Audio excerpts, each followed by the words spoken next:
The floorboards are cold. I can feel each individual plank through the thin solace of my slippers. He's in the other room, the one with the big leather chair that smells like old books and something else, something I can't quite name. It's the room where the air is always thick, heavy. He calls my name. It's not a question. It's a command, a string pulling me from wherever I am, whatever I'm doing, and reeling me in. For years, that sound, my own name spoken in his voice, has been a switch. My muscles tense, my breath catches, and my feet start moving before my brain even registers the decision. It's an automatic response, like a puppet on a string. Go. Respond. Appease. The path from the kitchen to his chair is worn into the floor, worn into my mind. I could walk it with my eyes closed. And most days, it feels like I do. Today, he calls again. The sound travels through the wall, sharp and impatient, and my body does its usual thing. The jolt in my stomach, the sudden dryness in my throat. My legs prepare to move, my right foot lifting just a fraction of an inch off the cold wood. But then, something happens. Or rather, something doesn't happen. My foot doesn't move forward. It hovers, then settles back down onto the floor, solid. It's such a small thing, this stillness. A rebellion measured in millimeters. But inside my chest, it feels like an earthquake. My heart is a frantic drum against my ribs. What am I doing? The air in the kitchen seems to crackle. I can feel the silence stretching between us, thin and taut, ready to snap. He expects me.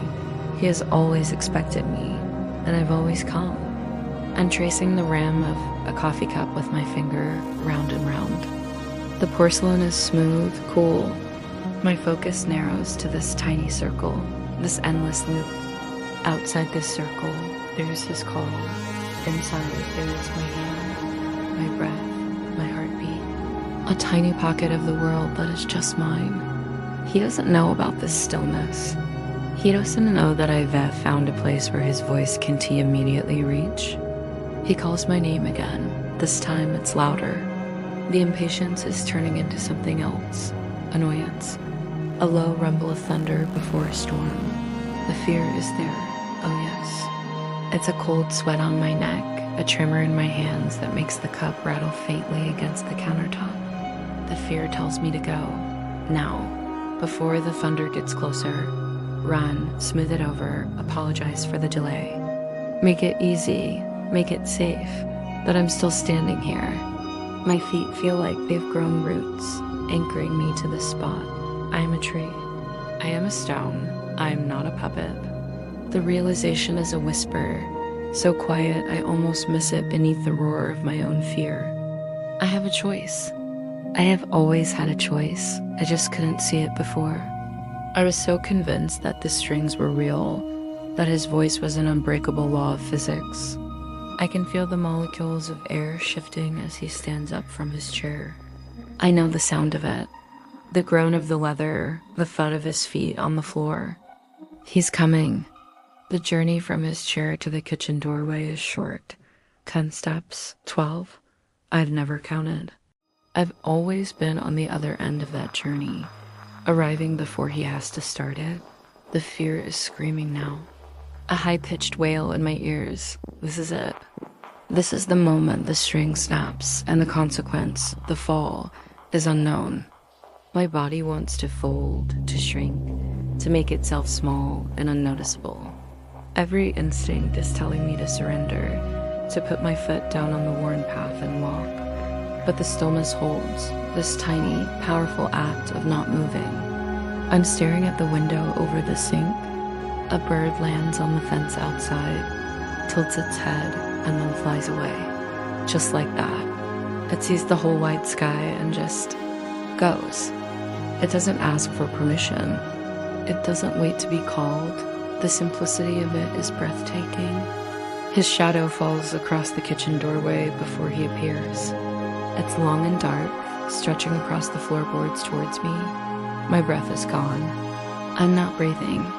My entire universe has shrunk to this doorway and the shape that is about to fill it. He steps into the frame, and his presence sucks the remaining air from the room.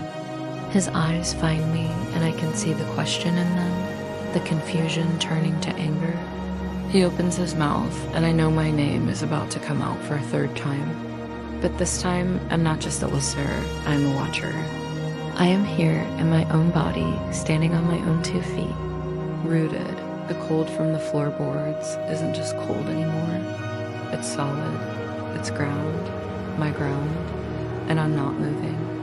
For the first time, I'm waiting to see what happens when the puppet doesn't dance. And in this terrifying, electrifying silence, I realize something. I'm not the one who's trapped. The one who has to pull the strings, who needs the response, whose world depends on my obedience. That person is him, and I just let go. The world doesn't end. A new one is just beginning. Thank you for being here for this story. If you've ever felt trapped or unheard, know that even the smallest act of defiance can be the start of reclaiming your power. There is support available, and you are not alone. Please take care, and don't forget to subscribe for more stories like this.